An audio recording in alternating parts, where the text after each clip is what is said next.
शहरीकरणामधली मराठी ही अधिकाधिक कमी होत चालली हे जाणवतं. अपार्टमेंटची उंची जशी घराची वाढत चालली, 10 मजली, 15 मजली, 20 मजले, 25 मजले, तसं भाषा अधिकाधिक इंग्रजी होत जाते. राजाश्रय, सरकार दरबार हे सगळे एक राजकीय व्यवस्था मांडणारे शब्द, जी राजेशाहीची व्यवस्था मांडली जाते या शब्दातनं. हे जे शब्द आपण वापरतो साहित्याच्या व्यवहारात राहून, आपल्याला जर त्याची अक्कल नसेल तर त्याचा पुनर्विचार करायला पाहिजे. राज ठाकरेंच्या राजकीय भूमिका काहीही असो, पण राज ठाकरेंची मराठीची भूमिका ही सर्वमान्य आहे. जात या विषयावर खूप मोठ्या प्रमाणावर साहित्यामध्ये त्याचं प्रगटीकरण होतं, त्याच्यावरून गट तट तयार होतात. आता ह्यानुसार साहित्य संमेलन होणार का? 100% होणार, यात काही गैर आहे असंही नाही. म्हणजे दलित साहित्य संमेलन झालं की नाका मुरडायचे आणि अखिल भारतीयला डोक्यावर घ्यायचं असं होत असेल तर तो मूर्खपणा. सरकारी लाभ सगळे घ्यायचे, म्हणजे पत्रकारितेमध्ये अक्रेडिशनसाठी शक्य तेवढे लाभ मिळवण्यासाठी प्रयत्न करायचा, आणि मग मी ते सरकार कसं नालायक आहे, तो नेता कसा वाईट आहे ह्याच्याबद्दल गुपचूप चर्चा करत बसायची. हा जो प्रकार आहे हा तिथं जास्त ह्या दांभिकपणाचा वीट येतो. सुबत्ता जसजशी येईल तशी मला असं वाटतं की माझी भाषिक सुबत्ता ही इंग्रजी आहे, मराठी येत नाही सांगणं ही माझी भाषिक सुबत्ता आहे, असा आपण एक मराठीच्या बाबतीत न्यूनगंड 30-40 वर्षात तयार करून ठेवलाय. ज्यावेळी तुम्हाला तुमच्या भाषेचा अभिमान नसतो, तुम्हाला तुमच्या महाविद्यालयाचा अभिमान नसतो, तुमच्या गावाचा नसतो, त्यावेळी तुम्हाला देश अभिमान वगैरे बोंधूपणा. तुम्हाला तुमच्या घराचा अभिमान नाही आणि तुम्ही गावाचा कशाला सांगता ना, म्हणजे देशाचा कशाला सांगता ना. मराठी व्यवहारात कमी होताना दिसते. हा व्यवहारातली मराठी आपण जोपर्यंत आग्रहानं आणत नाही तोपर्यंत तिच्या भवितव्याविषयी काळजी वाटत राहणार.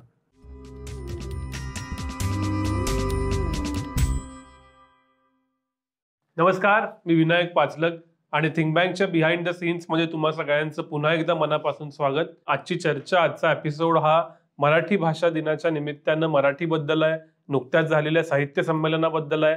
काल, आज आणि उद्याच्या मराठीचं, त्यातल्या साहित्य विश्वाचं, त्यातल्या व्यवसायाचं काय असेल, त्याचं भविष्य काय असेल, या सगळ्याविषयी आहे. या सगळ्याविषयी चर्चा करण्यासाठी माझ्याबरोबर आहेत दैनिक सकाळचे मुख्य संपादक सम्राट फडणीस सर.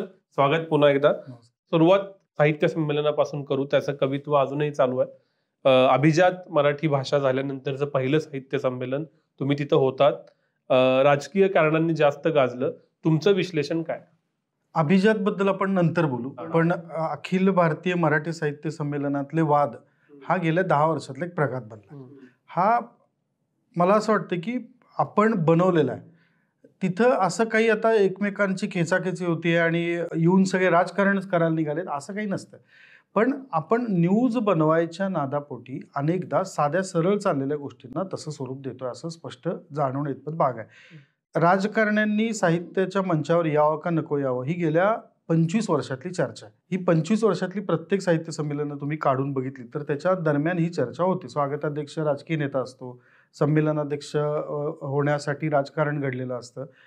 एखादा ताकद म्हणजे ज्याला लोकप्रियता आणि संपर्क आहे असा साहित्यिक अध्यक्ष बनण्यासाठी राजकारण करतो. हे नवीन नाही आहे. त्यामुळं याच संमेलनात फार मोठं राजकारण घडलं आणि सगळेच साहित्यिक आले.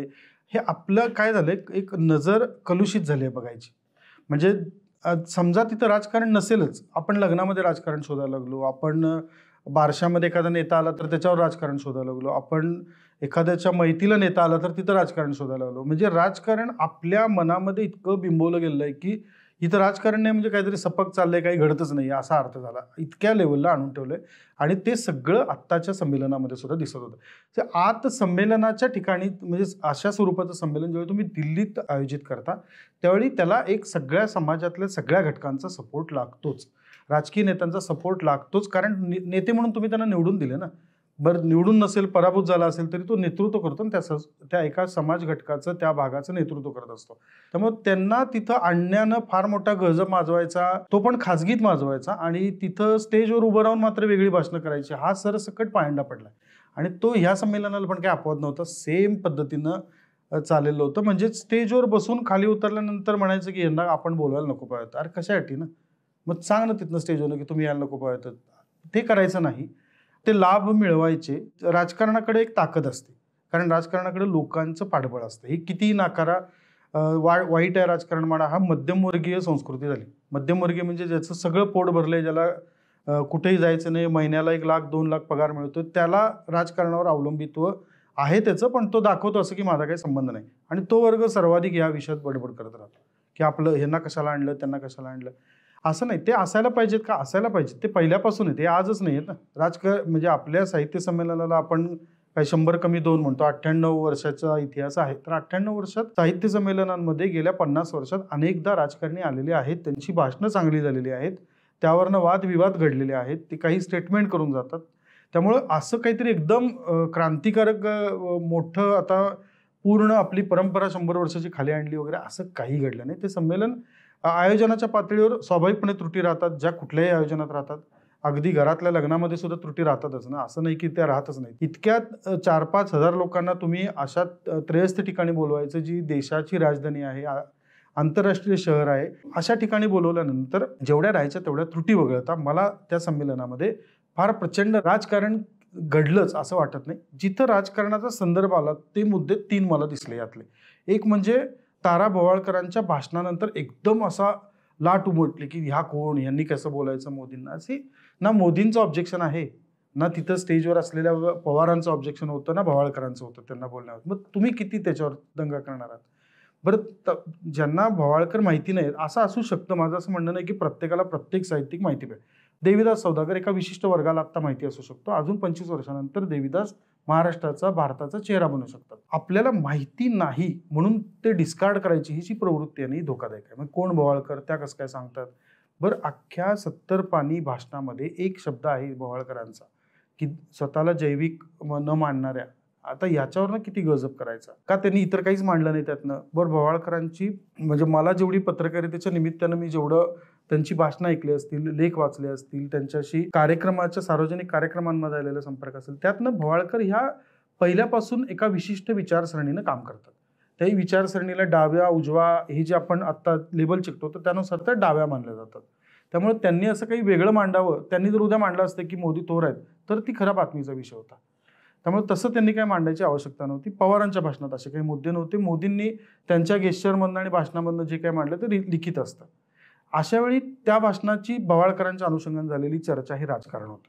म्हणजे हे राजकीय लोकांनी कमी केलं, पण हे जे कार्यकर्ते मंडळी जी सगळ्या पक्षांमध्ये फोफावली त्यांनी केलेलं राजकारण होतं, ज्यांना लिहिता वाचता चांगले येते, सोशल मीडियावर खूप चांगल्या पद्धतीने व्यक्त होत आहे. दुसरा जो भाग होता तो प्रामुख्यानं नीलम गोऱ्हेंच्या बाबतीतला होता. आता नीलम गोऱ्हेंचं पूर्ण भाषण, त्यांच्या परिसंवादाचा विषय, त्यांच्या आधीही काही वक्ते बोलून गेले, त्याच स्टेजवर बोलून गेलेले होते. ते संमेलन साहित्य संमेलन आहे. अशा वेळी मलाही भान पाहिजे ना, मी त्यांना राजकीय किती विचारावं. मी जर त्यांना राजकारणाचंच विचारलं तर त्यांनी अराजकीय उत्तर दिलं तर त्या पळवाट काढल्या असंही मी म्हणणार. तुम्ही उत्तर देत नाही. त्यांना ज्या पद्धतीनं प्रश्न विचारले जात होते की तुमचा भटारखाना आहे, तुमच्या भटारखान्याचं आता दुकानाचं नाव बदललंय, असंच मी जर तुमच्या माध्यमाला प्रश्न विचारला तर तुम्ही 4 ठिकाणी दरवेळी जॉब बदलता, मग ह्या भटारखान्यात त्या भटारखान्यात जाता. निलम गोऱ्हेंनी 2 मर्सिडीज 1 मर्सिडीज हा उत्तर देणं हा मला असं वाटतं त्यांच्या स्वभावानुसार ती रिॲक्शन होती, प्रतिक्षिप्त क्रिया आहेत. त्या आरोपामध्ये त्यांनी फार मोठा विचार करून त्या आता स्टेजवर हे वाक्य बोलू असं आल्यात असं अजिबात नाही. त्यांच्या त्या येण्याच्या त्यांना ते साहित्यिक अँगलनं मांडायचं असेल, त्यांच्या कविता मांडायच्या असतील, त्यांना त्यांचं लेखन मांडायचं असेल, जो उल्लेख सुरुवातीला केला पण त्यांनी 30 पुस्तकं वगैरे, आणि चर्चा सगळी झाली कुठं राजकारणापोटी.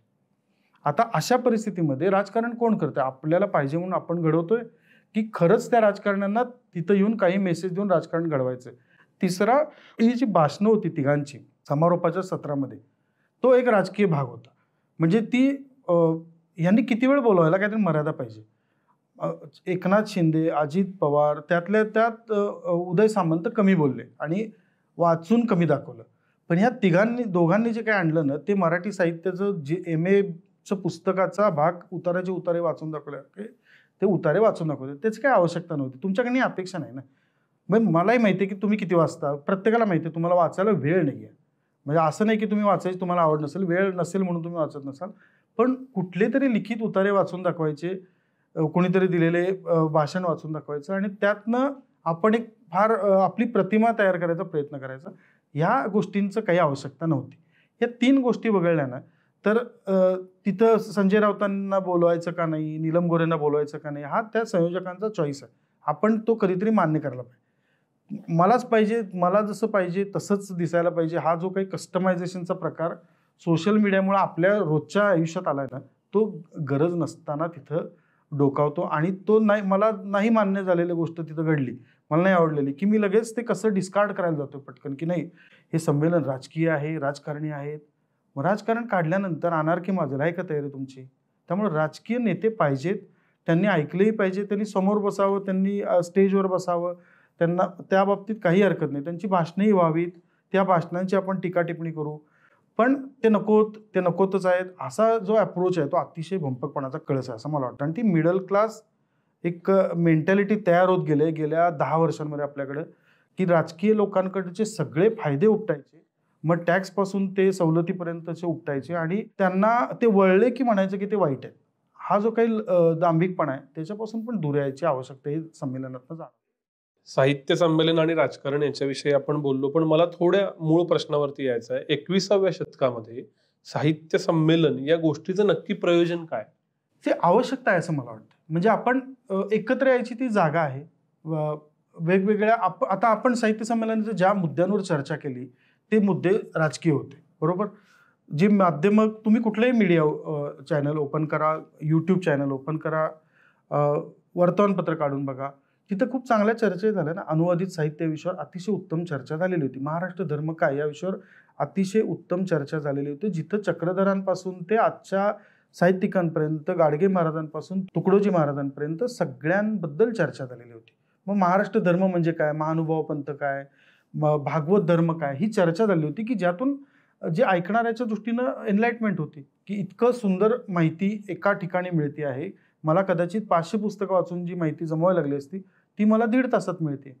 तर ही असं एकत्र येण्याचं ठिकाण हे साहित्य संमेलन असं मला वाटतं. देवाणघेवाण होती, भाषिक प्रभाव कुठं चाललेला आहे, कुठल्या प्रकारच्या लेखक कवींना आत्ता मागणी आहे, वाचक लोकप्रियता आहे तिथं दिसतं. पुस्तकं कुठली जात आहेत, पुस्तकं खपवण्याची माध्यमं कमी आहेत आपल्याकडे. ॲमेझॉन, फ्लिपकार्ट सोडलं तर आपण हे संमेलन अशीच माध्यमं आहेत की जिथं पुस्तकांची खरेदी विक्री मोठ्या प्रमाणावर होते. मला माझा लेखक भेटायचं ठिकाण आहे ते. लेखक जर भेटत असेल मला तो व्यक्ती म्हणून समजून घ्यायला आवडतं. एखादी कथा कशा पद्धतीने त्याने लिहिली, काय पद्धतीने त्या कवीला ती प्रेरणा मिळाली या कवितेची. ग्रेस साहित्य संमेलन देत होतं. आपण ग्रेसांच्या कवितेचे आजही 50 अर्थ काढतो. कदाचित आपण जास्त वेळ भेटलो असतो ग्रेसांना तर आपल्याला समजून घेता आलं असतं की ही कविता कुठल्या निमित्तानं त्यांनी लिहिली, काय होतं. त्यांच्या प्रेरणा समजून घेणं, कदाचित काही वेळा सांगणार पण नाहीत प्रेरणा, पण प्रेरणा समजून घेणं, त्यांची निर्मिती कशा पद्धतीने ते बघतायत, ह्या सगळ्या प्रक्रिया म्हणून साहित्य संमेलनाकडे बघितलं पाहिजे. त्याला उत्सव म्हणायचं, त्याला त्याच्यावर टीका करायची, टीका करणं सोपं आहे, बंद करणंही सोपं आहे. 98 वर्ष एखादी गोष्ट चालवणं सोपं आहे का? नाही आहे ना. मग ते जर चालतं आहे तर ते बंद पाडायची जी घाई चाललेली असते की हे आता नकोच आहे, याचं काहीच आवश्यकता नाही, आता इतकं झालं आहे, यांची काही कंपूशाही आहे. ठीक आहे, मग तुम्ही तुमचा कंपोज करा. 10 साहित्य, ज्या दिवशी आपल्याकडं दिल्लीमध्ये साहित्य संमेलन होतं त्याच्या आधी 2 दिवस सांगलीत होतंच ना. जयसिंगपूरमध्ये नांगरट साहित्य संमेलन होतं, राजू शेट्टी होते त्यात, मग राजकारणीच होते ना. मग असं आपण म्हटलं का नांगरट साहित्य संमेलनात राजकारणी कशाला आला? असं नाही ना. त्यामुळं संमेलन व्हायला पाहिजे का, अधिक व्हायला पाहिजे. त्या निमित्तानं एक केंद्रीय संमेलन म्हणून सुद्धा एक व्हायला पाहिजे आणि ते होतं. आपल्याकडं पर्पजचं कन्फ्युजन होतंय का रिइन्व्हेन्शनची गरज आहे? मला हा प्रश्न आहे समजून घ्यायचा आहे, कुतूहल, की पुस्तकं विकायची असतील तर पुणे बुक फेस्टिवलचा जो खप आहे त्याचा आकडा कायचं काही आहे. दरवेळेला साहित्य संमेलनानंतर टिपिकल छापाचं एक बातमी येते की पुस्तक विक्री म्हणावी तशी झाली नाही, कारण ते महत्त्वाच्या शहरात नसेल. तर ज्या माध्यम समूहाला तुम्ही रिप्रेझेंट करता त्याच माध्यम समूहानं जयपूर लिटफेस्टला स्पॉन्सरशिप दिलेली. तिथलं जे मॉडेल आहे की तिथं लेखक हे सेलिब्रिटी असतात, विचारवंत हे सेलिब्रिटी असतात, पण तसं मॉडेल आपल्याला हवंय का? आपल्या सर्व कार्यक्रमांमध्ये राजकारणी सेलिब्रिटी का राहतात आणि बहुतांश कार्यक्रम जास्तीत जास्त आयबॉल्स घेणारे म्हणून जास्तीत जास्त कॉन्ट्रोवर्सी होतील असे का बनवले? नाही, पहिली गोष्ट म्हणजे मी उलट येतो. जयपूर लिट फेस्टिवलला मी 9 अटेंड केली, 9 पैकी 9च्या 9 वेळी राजकारणी लोक आलेली होती.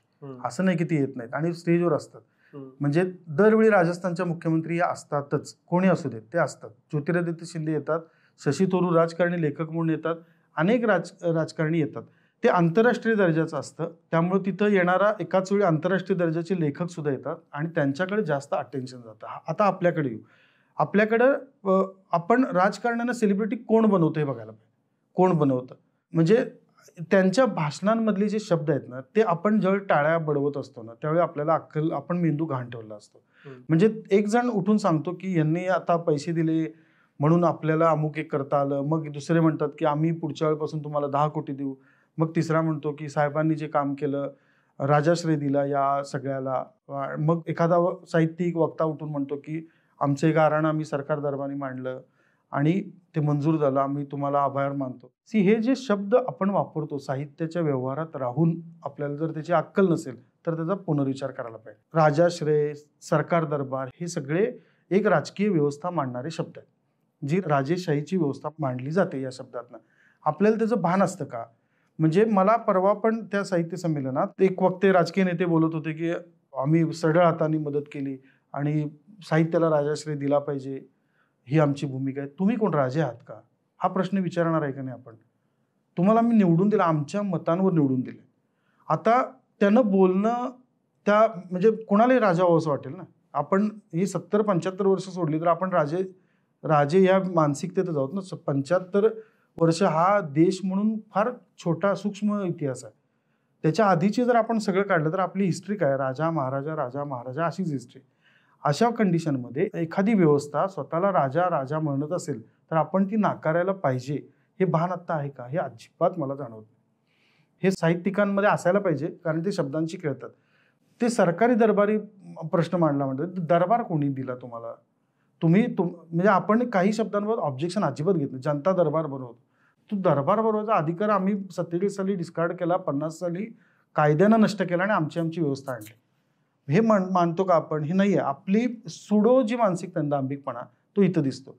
मी परत सांगतो, सरकारी लाभ सगळे घ्यायचे, म्हणजे पत्रकारितेमध्ये ॲक्रेडिशनसाठी शक्य तेवढे लाभ मिळवण्यासाठी प्रयत्न करायचा, आणि मग मी ते सरकार कसं नालायक आहे, तो नेता कसा वाईट आहे, ह्याच्याबद्दल गुपचूप चर्चा करत बसायची. हा जो प्रकार आहे, हा तिथं जास्त ह्या दांभिकपणाचा वीट येतो. तुम्ही म्हणा ना की नाही, तुम्ही सरकार दरबार वगैरे काय म्हणू नका. सरकार आहे, प्रशासन आहे, जे आम्ही निवडलेलं आहे, आणि तुम्ही राजाश्रय वगैरे द्यायचं का उपकार नाही करत ना. हा टॅक्सचा पैसा आहे ना, का खिशातनं देताय तुम्ही? का कुठे जॉबला जाताय, का दुकान काढले आणि त्यातनं पैसे मिळवता आणि आम्हाला देता? नाही ना. It's a taxpayers money, you are distributing as per the constitutional norms. तुम्ही कोणालाही नाही उठून देऊ शकत ना. घटनेमध्ये म्हटलेलं आहे, यांना द्यावे, त्यांना द्यावे, कुणाला द्यावे, कल्याणकारी व्यवस्था आहे, तर पैसे खर्च करावे लागतात सरकारला. सरकार काय खिशातून प्रॉफिट मेकिंग कंपनी नाही ना. तर हे सगळं माहिती असताना ज्यावेळी आपण साहित्य संमेलनासारख्या ठिकाणी सुद्धा अशा शब्दांना नैसर्गिकपणे स्वीकारतो, तेव्हा आपली सरंजामशाही मानसिकता पण कळते ना. म्हणजे किती आपण एक आपल्या डोक्यावर लादलं गेलेलं आहे की हे सगळे नेते आहेत ते राजे आहेत, आणि आपण मतदार हा एकच दिवसापुरता राजा आहे, बाकी 4 वर्ष 364 दिवस राजे हे आहेत. हा जो भाग आहे हे आपण बघणार का नाही, हे बघायला पाहिजे असं मला वाटतं. आणि आता पर्पजकडे, की मला असं वाटतं की हे साहित्य संमेलन व्हायला पाहिजे, हे अजून व्हायला पाहिजे, एक केंद्रीय संमेलन म्हणून व्हायला पाहिजे. पुणे बुक फेस्टिवलचं आयोजन हे पूर्णपणाने वेगळं आहे. ह्या सगळ्याच्यातनं ह्या चुका टाळून झालेलं आयोजन आहे. हेच पुणे बुक फेस्टिवल मी उदगीरला घ्यायला गेलो तर कदाचित कमी रिस्पॉन्स मिळेल, नागपूरला घ्यायला गेलो वेगळा असू शकेल. प्रत्येक शहराची एक विचार करायची, वागायची एक स्वतःची प्रवृत्ती असते. त्यानुसार पुण्यामध्ये पुस्तकांचं वाचक वर्ग आहे, इथं त्याला प्रतिसाद मिळणार हे स्वाभाविक आहे. हे संमेलन मी मुंबईत नेलं कदाचित, तर मुंबईत लोकांना एवढा वेळ नाही उतरून लोकलमधनं उतरून प्रदर्शनाला जाऊन पुस्तक खरेदी करून परत लोकलमध्ये जायला. तसं पुण्यात नाहीये. त्यामुळे मिळालेला रिस्पॉन्स हा सगळ्यात मोठा घटक असतो. ते आपल्याला फूटपट्टी म्हणून सगळीकडे लावता नाही येत. साहित्य संमेलन ही फूटपट्टी घेऊन आपण सगळीकडे लावू ना. साहित्य संमेलन, अखिल भारतीय साहित्य संमेलन दिल्लीमध्ये असलेलं त्रुटी आम्ही पुढच्या संमेलनामध्ये दूर करू शकलो, तर ती फूटपट्टी योग्य आहे. पण पुणे इज अ डिफरंट संमेलन, की त्याचं सगळीकडे आपण फूटपट्टी म्हणून वापर करू शकेल असं वाटत नाही. एक तर सरकारचं स्वतःचं एक साहित्य संमेलन आहे जे जागतिक आहे, विश्व साहित्य संमेलन. ते याच्या आधीच झालं, अखिल भारतीय झालं, आणि 101 संमेलनं तरी त्याचा कॉग्निजन्स घ्यावा अशी महाराष्ट्रात होतात. या सगळ्यांनी स्वतःला रिइन्व्हेंट काही करायची गरज आहे का? की जे इंटरनेटवर काय अवेलेबल आहे, युट्यूबवरचे पॉडकास्ट चॅनल्स काही चर्चा करतायत, पुस्तक विक्रीचे मार्ग बदललेत का, जे चाललंय ते योग्य आहे आणि हे दरवर्षी योग्य राहावं? नाही, रिइन्व्हेंट करायला पाहिजे. सरकारचं संमेलन आहे ते मुळात साहित्य संमेलन नाही आहे. त्यात साहित्यिक इतके घुसून बसलेत की सगळीकडे वाटतं ते साहित्य संमेलन आहे. ते विश्व मराठी संमेलन, इट्स अ नेटवर्किंग एक्सरसाइज.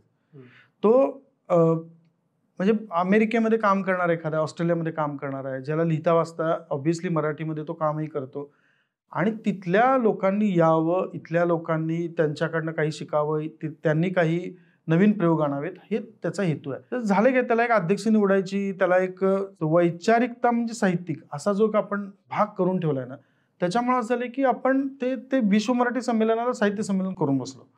आणि मग टिपिकल ज्या साहित्य संमेलनाभोवतीचं राजकीय चर्चा ज्या आपण आधी बोललो, त्या चर्चा विश्व मराठी संमेलनाला सुद्धा लागू झाल्या. विश्व मराठी संमेलन हे पूर्णपणानं का फक्त उद्योजकांनी बोलू नये त्यावर.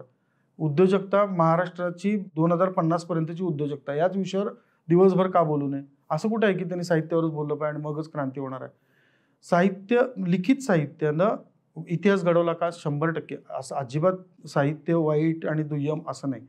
पण आपल्याकडे ज्या पद्धतीनं आपण आत्ता साहित्याकडे बघतो आहे, त्या दर्जाचं आपण साहित्य निर्माण करतोय का? अजिबात करत नाही. हे पण मान्य करायला पाहिजे. आपण एक मध्यम दर्जाचं साहित्य निर्माण करतो आणि त्याच वेळी आपण जागतिक उदाहरणं देऊन जगात सर्वश्रेष्ठ आहेत म्हणायचा आव्हानाला लागतो. त्यामुळं तिथं गोंधळ होतो आपला. मग विश्व मराठी संमेलन म्हणायचं, मग त्याला साहित्य संमेलन म्हणायचं, मग पुस्तकांच्या स्टॉलवर गर्दी किती आहे बघायचं, गरजच नाही ना. तिथं स्टार्टअपचे स्टॉल असते तरी काय हरकत नव्हती ना. म्हणजे आत्ता ज्या माध्यमांमधनं आपण आपलं साहित्य विकायचा प्रयत्न करतो, साहित्य लोकांपर्यंत घेऊन जायचा प्रयत्न करतो, त्यातलं कुठलं माध्यम आपण इन्व्हेंट केलंय? तर नाहीच ना. सगळी बाहेरून आलेली माध्यम तंत्रज्ञान वापरून आपण तिथपर्यंत गेलो. रिइन्व्हेंट करायची गरज आहे का? 100%. म्हणजे तारा भवाळकरांच्या मुलाखतींमध्ये एक मुद्दा असा आला की त्यांनी निमंत्रण पत्रिका पूर्ण पाहिलेली नाही विषय, असं त्या म्हणतात. आणि त्याचवेळी त्या म्हणतात की अनुवादित साहित्य, तंत्रज्ञानाचा साहित्यावर होणारा परिणाम, AI सारखी गोष्ट, ह्या विषयावर सुद्धा साहित्य संमेलनात चर्चा होते आहे. म्हणजे आता ही चर्चा करायला आपल्याला 98 वर्ष लागली ना. म्हणजे मला त्या एका चर्चासत्रात सहभागी झाल्यानंतर मलाही असं वाटलं की मी आत्तापर्यंत जे साहित्य संमेलनाला गेलो त्यावेळी चर्चा काय असायच्या, मराठी म्हणजे PhDचे टॉपिकचे विषय असायचे, जे कोण निवडायचं माहीत नाही, पण ते इतके दुर्बोध असायचे की मला ते कळेपर्यंत म्हणजे अटेंडन्स 50वरनं 25वर यावा असं विषय वाचून या दर्जाचे त्याची टायटल्स असायची. आता त्याच्यापासून आपण एक कॉमन मास अपील होतील अशा गोष्टींपर्यंत येत असू, तर तो रिइन्व्हेन्शन आहे आणि ते जिथं जिथं शक्य आहे तिथं ते सुरू करायला पाहिजे. आपल्याकडच्या साहित्याला म्हणजे मराठीमधल्या, मल्याळमधल्या, तमिळमधल्या, बंगालीमधल्या सुद्धा भारतीय भाषांमधल्या साहित्याला जसं अमेरिकन साहित्यामध्ये, ब्रिटिश साहित्यामध्ये रेसिझम येतो, तसं आपल्याकडे कास्टिझम आहे. जात या विषयावर खूप मोठ्या प्रमाणावर साहित्यामध्ये त्याचं प्रगटीकरण होतं, त्याच्यावरून गट तट तयार होतात. आता ह्यानुसार साहित्य संमेलन होणार का? 100% होणार. यात काही गैर आहे असंही नाही. म्हणजे दलित साहित्य संमेलन झालं की नाका मुरडायचे आणि अखिल भारतीयला डोक्यावर घ्यायचं, असं होत असेल तर तो मूर्खपणा. पण ह्या एका विद्रोही साहित्य संमेलन हे त्यातून सुरू झालं, ज्यावेळी वारू सोनवणेंनी पहिल्यांदा संमेलनाध्यक्ष असताना पण याच पद्धतीची भूमिका घेतलेली होती. आदिवासींचं प्रतिनिधित्व मुख्य साहित्य संमेलनात येत नाही म्हणून विद्रोही साहित्य संमेलन सुरू झालं, जे आजही टिकतं. आता विद्रोही साहित्य संमेलन सुद्धा फक्त प्रतिष्ठित क्रिया म्हणून राहणार असेल तर मग तिथं अडचण येते. मग तुम्ही तरी रिइन्व्हेंट करा, तुम्ही तरी जग बदलतंय त्याची दखल तुमच्या संमेलनामधनं घ्या. जर अखिल भारतीय मराठी साहित्य संमेलन घेऊ शकत नसेल तर ती तुम्ही घेतली पाहिजे. ह्या स्वरूपाचं अभिसरण आत्ता म्हणजे 100 साहित्य संमेलनांमध्ये 2 ते 4% आहे. बाकी सगळे ठराविक दुर्बोध गोष्टींच्या म्हणजे कोणालाच कळत नाही काय चाललंय अशा पद्धतीने अडकून राहायचा प्रयत्न करतात आणि ज्या गोष्टीचा माझ्यावर काहीच परिणाम होणार नाही किंवा मला काहीच नवीन मिळणार नाही अशा गोष्टींवर जास्त वेळ दवडतात. ते कमी व्हायला पाहिजे असं आत्ता मला वाटतं. संमेलन हा विषय आपण तात्कालिक होता म्हणून घेतला. मराठीवरती येऊ. या घडीला 27 फेब्रुवारी 2025ला मराठीचा सामाजिक, आर्थिक, राजकीय दर्जा जगभरामध्ये काय? आपण सगळ्यात ज्या गोष्टींची चर्चा करतो, आर्टिफिशियल इंटेलिजन्स सारख्या, किंवा आपण आत्ता आपल्या देशामध्ये 70-75 कोटी जिथं इंटरनेट वापरतात, रोजचं इंटरनेट वापरतात, अशा देशामध्ये मराठी भाषा इंटरनेटवर किती आहे हा विचार केला तर आपण नगण्य आहोत. आपण बिझनेस भाषा, ज्या भाषेमध्ये आर्थिक व्यवहार होत नाहीत, त्या भाषेमध्ये चलन तयार होत नाही, ह्या पार्श्वभूमीवर आपण मराठी भाषा म्हणून बिझनेसमध्ये मागे आहोत. मूल्य म्हणून कदाचित आपण श्रेष्ठ असू, पण शाश्वत मूल्य समाजाला देण्याच्या बाबतीत आपण श्रेष्ठ पण असू, पण जगाच्या तंत्रज्ञानाच्या भाषेमध्ये, जगाच्या व्यवहाराच्या भाषेमध्ये आपण मागे आहोत. आपण सांगण्यासाठी 13-14 कोटी आहोत, पण आपल्यावर आपल्या जवळची भाषा हिंदी आहे. आपण महाराष्ट्रासारख्या भागानं खूप शैक्षणिकदृष्ट्या खूप प्रगत असल्यामुळे आपल्याला इंग्रजी सहजपणानं कळून जाते. आता ह्या पार्श्वभूमीवर आपण आजच्या परिस्थितीकडे बघितलं तर मला शहरीकरणामधली मराठी ही अधिकाधिक कमी होत चालली हे जाणवतं. शहरीकरणामध्ये म्हणजे अपार्टमेंटची उंची जशी घराची वाढत चालली 10 मजली, 15 मजली, 20 मजले, 25 मजले, तसं भाषा अधिकाधिक इंग्रजी होत जाते. हा एक भाग झाला. दुसरा, शहरांपासून मी 10 किलोमीटरवर दूर गेलो, उपनगर ओलांडून मी जर ग्रामपंचायत हद्दीत आलो तर मला अतिशय व्यवस्थित मराठी ठळकपणाने जाणवते. ही जी दरी आहे म्हणजे पुण्यासारख्या ठिकाणी मी ज्या भागात राहतो तिथली आणि पुढं मी आलो जांभूळवाडी तिथला, आता तोही शहरीकरणाचा भाग झाला, तर खरंच मध्ये दरी आहे. तर पलीकडे मला अतिशय व्यवस्थित मराठी दिसती आणि मी परत शहराकडे चालत यायला लागलो तर मला कळतं की हळूहळू हिंदी शब्द कानावर येतात, मग इंग्रजी शब्द कानावर येतात आणि मराठी व्यवहारात कमी कमी कमी होताना दिसते. हा व्यवहारातली मराठी आपण जोपर्यंत आग्रहानं आणत नाही, ती लादावी पण लागेल कदाचित. असं नाही ना की प्रत्येक वेळी तुम्ही ऐकूनच घ्याल, लोकशाही मार्गानंच पण कायदा करून मराठी आणावी पण लागेल. व्यवहारात जोपर्यंत तुम्ही मराठी आणत नाही तोपर्यंत तिच्या भवितव्याविषयी काळजी वाटत राहणार. भाषा नष्टच होत नाही असं मानणं हा मूर्खपणा आहे. जगाच्या इतिहासात भाषा नष्ट झाल्याची उदाहरणं आहेत. आपल्या आसपास सुद्धा आपण एकारलेपण भाषेमध्ये येत जायची शक्यता पण असते. ज्यावेळी तुम्ही सतत विशिष्ट पद्धतीचीच भाषा सतत ऐकत राहता त्यावेळी एकारलेपण येऊन तुमची मूळ बोलीभाषा किंवा लिखित भाषा, तुमची मातृभाषा सुद्धा हळूहळू दूर व्हायला लागती. हे आपण बघितलेलं आहे. त्यामुळं भाषा नष्ट होत नाही का? अजिबात नाही. असं भाषा नष्ट होऊ शकते. आपण होऊन काळजी काय घेतोय भाषेची? तर मला आत्ता म्हणजे राज ठाकरेंच्या राजकीय भूमिका काहीही असोत, पण राज ठाकरेंची मराठीची भूमिका ही सर्वमान्य आहे. सर्वमान्य आहे अशासाठी की त्यांनी नसतं भूमिका घेतली की तुम्ही दुकानावरच्या पाट्या मराठीत पाहिजेत, का नाही तुम्ही मराठीत लावत, आणि त्यासाठी तोडफोड केली नसती तर मला नाही वाटत कुठल्या सरकारनं कधी तर लक्ष दिलं असतं. कारण ते काही मतांचं साधन नाही ना दुकानावरच्या पाट्या. हे उलट ते नुकसानच आहे की ते पाटी त्याला नको असताना लावली जाते, कारण त्यानं ऑलरेडी पैसे खर्च करून इंग्रजी पाटी लावली आणि परत तुम्ही त्याला मराठी करायला लावता. पण आज झाल्यानं काही वर्षांनी का असेना सरकारनं कायदा पण केला. ही भूमिका घ्यायचं धाडस राजकीय कारणांपोटी अनेकदा टाळलं जातं. सामान्य माणूस म्हणून मी विचार काय करतो तर जगाची भाषा काय इंग्रजी आहे, माझ्या मुलाला इंग्रजी माध्यमाच्या शाळेत घाला.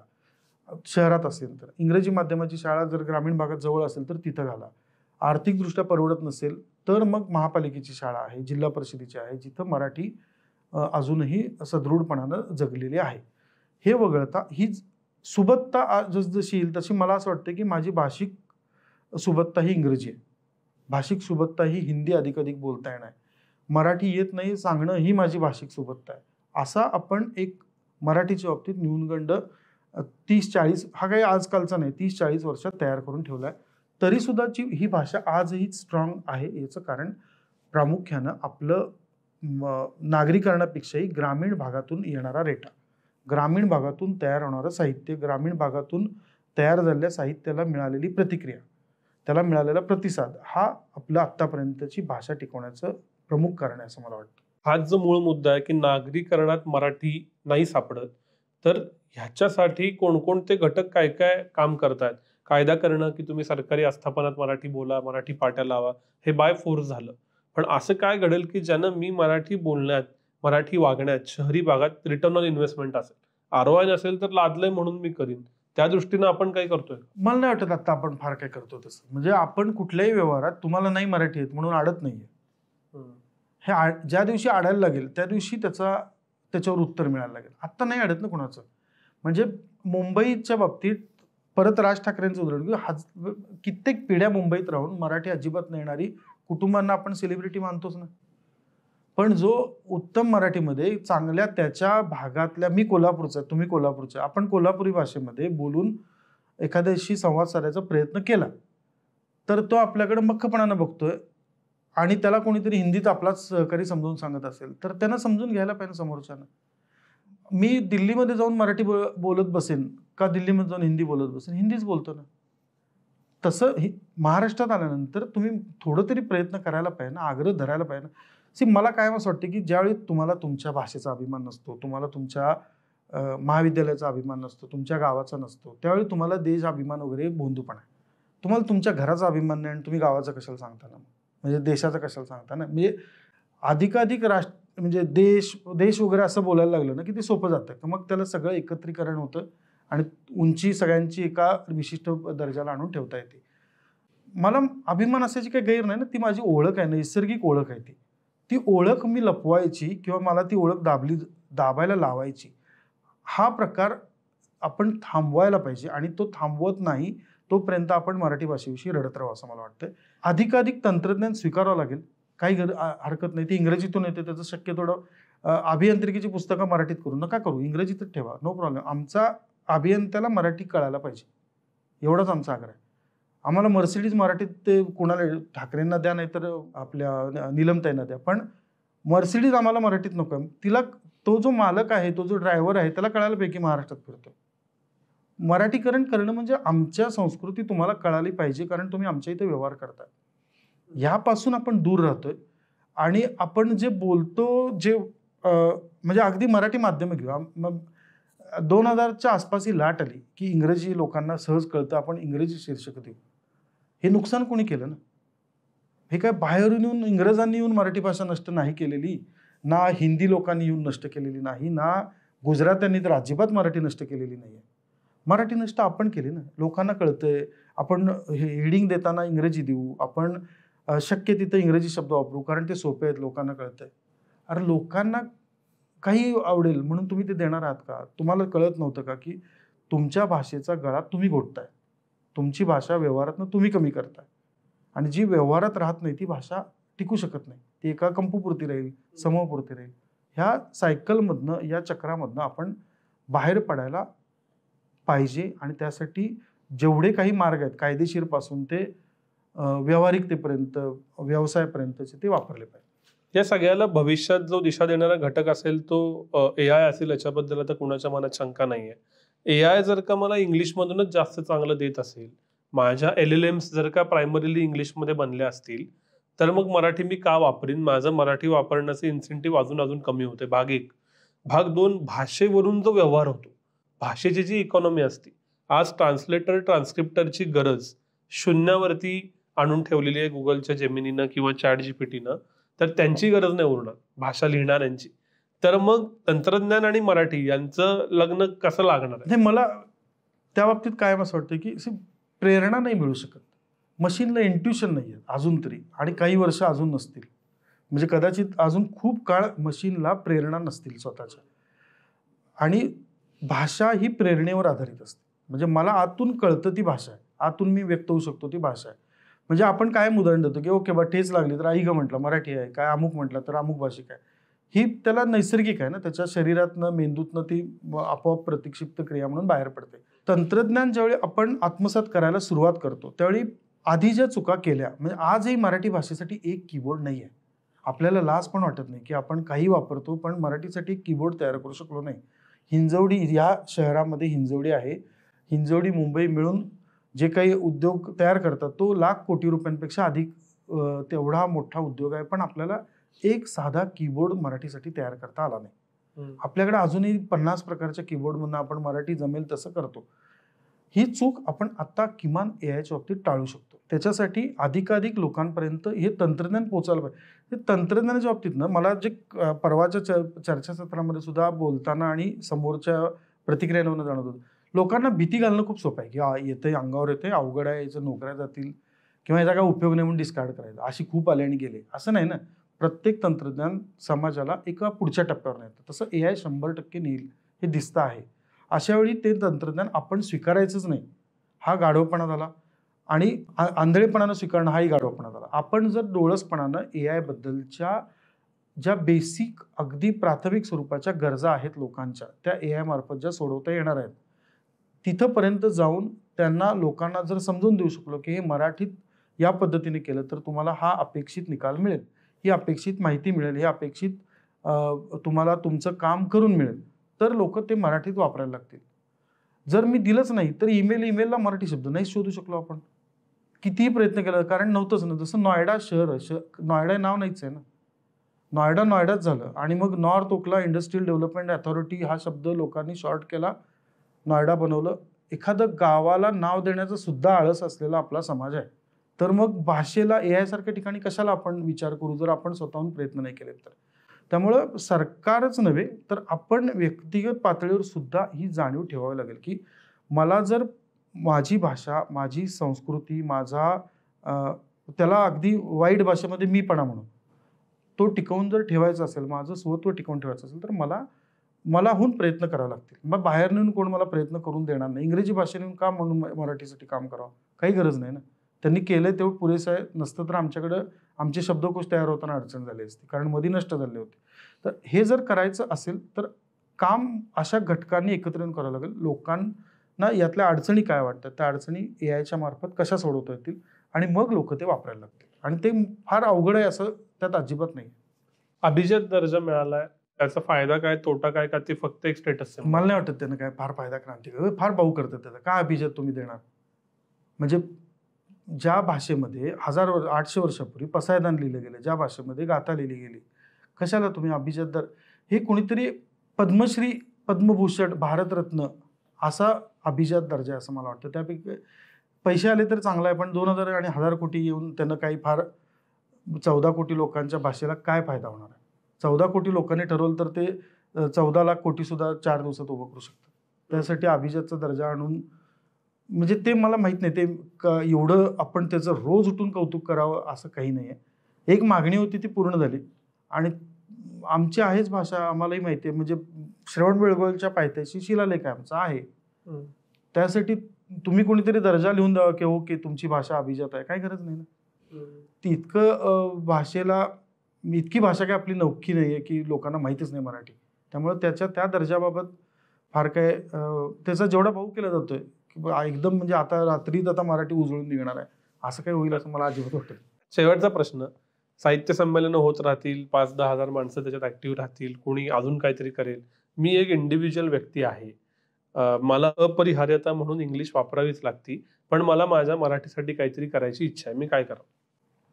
लिहावं, वाचावं, बस 2च गोष्टी कराव्यात.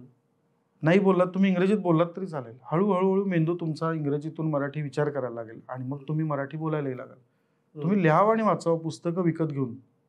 वर्तमानपत्र 7 रुपयाला विकत घेताना लोक जिथं रडारड करतात, तिथं पुस्तक 200 रुपयाला विकत घ्यायचं हे फार मोठं पाऊल आहे. पण ते टाकलं नाही तर आपण भाषेबद्दल फक्त काय म्हणता येईल त्याला, मगरीचे अश्रू म्हणतात, तो पण इंग्रजी म्हण आहे, त्यामुळे आपल्याकडे काही मगरी इतक्या सरसकट नाहीत की आपण अश्रू बघावेत. पण हे नुसतं रडगाणं होईल. वाचावं आणि लिहावं. मराठीत रोज थोडं थोडं लिहित राहिलो, फेसबुकवर लिहा, इंस्टाग्रामवर लिहा, पण लिहा ना, वाचा मराठी. आणि मग तुम्हाला हळूहळू व्यवहारात ती भाषा जास्त पद्धतीनं, जास्त सक्षम पद्धतीनं दिसेल.